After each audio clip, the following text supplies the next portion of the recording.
Great mga ka-tracker, welcome po sa ating vlog. Ngayong araw, meron po ditong unit na as is condition po ito, may client na.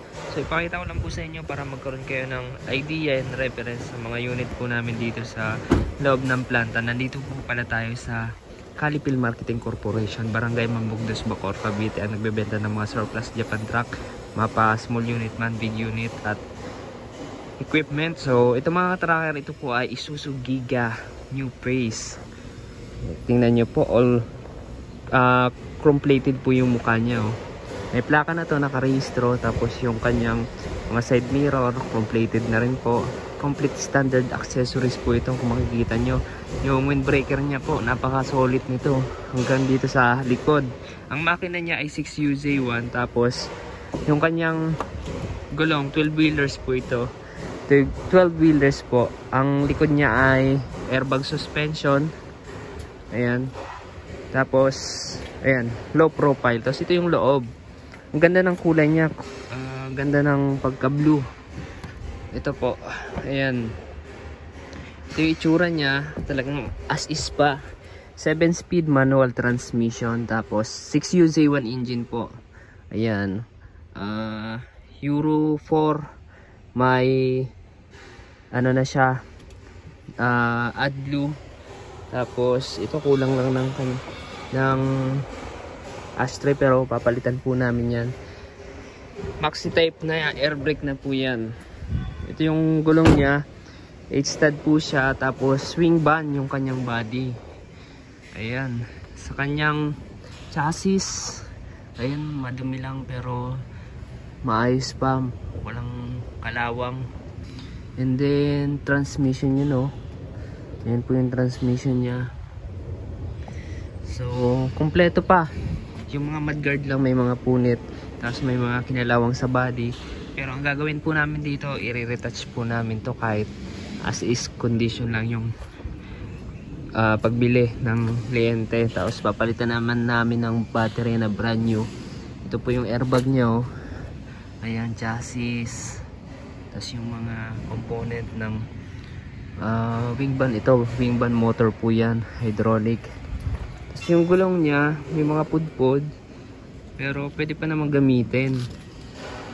Toolbox. Tapos dito yung kinalawang pero ipapaayos pa namin yan. Tapos ito yung loob ng kanyang wing band. 32 feet po ang haba ng wing band.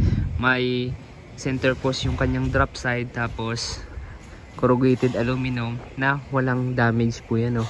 Talagang kinalawang lang. Tapos ito yung loob ng ating unit. Ayan, kahoy, flooring. Tapos napakaganda ng kanyang ceiling.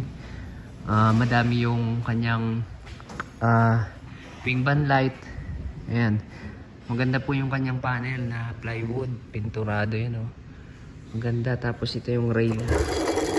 Yung dito sa gitna. Meron po siyang roller para madaling ikarga po yung mga ikakarga natin na pangarga. Ayan. So mga ka-tracker, kung naghahanap po kayo, marami po kaming available unit po dito. Pwede po kayong mag-visit. Bukas po yung aming yard, ang aming production plant. Sa mga gusto sumilip ng kung paano namin ginagawa, pwede po dito. So punta lamang po kayo dito Monday to Friday, Saturday 8 AM to 5 PM. Bukas po kami. Hanapin nyo lang po ako para ma-assist ko po kayo. Ako po si Deo. Ayan. Tracker Moto PH. Hanapin nyo lang sa guard. Tapos yung electrical lights and accessories nyan. Ayan. Kukumpletuhin namin. Dapat kumagana. Tapos yung pang ilalim, mga fluids. Check pa rin namin. Pati yung makina. Kung nasa magandang or nasa kondisyon kahit as is. Ito po yung kanyang headlight. Ayan. May plaka na po yan. Nakarehistro na po yan. So pwede naman po ipa-recondition nyo kung gusto nyo. Ayan, kulang lang dito ng sa baba, papalagyan na lang namin. Ayan, maganda pa yung unit. Maganda po yung under nito, 6UZ1 engine, 6 cylinder straight. Ayan, compact na compact yung ano nito, makina. Maliit siya pero may turbo, malakas, may intercooler. So mga ka-tracker, maghahanap po kayo. Ayan. Sa mga gusto po mag-inquire through online, sa internet, hanapin nyo po ang aking page sa Facebook, Tracker Moto page, pwede po kayo mag-inquire. Maraming salamat. Kung nagustuhan nyo po itong video na to, ayan, paki-like na lang po and share mga ating video and mag-subscribe na. Maraming salamat. Paki-follow rin po ang ating FB page and TikTok account. Yun. So God bless. Bye bye.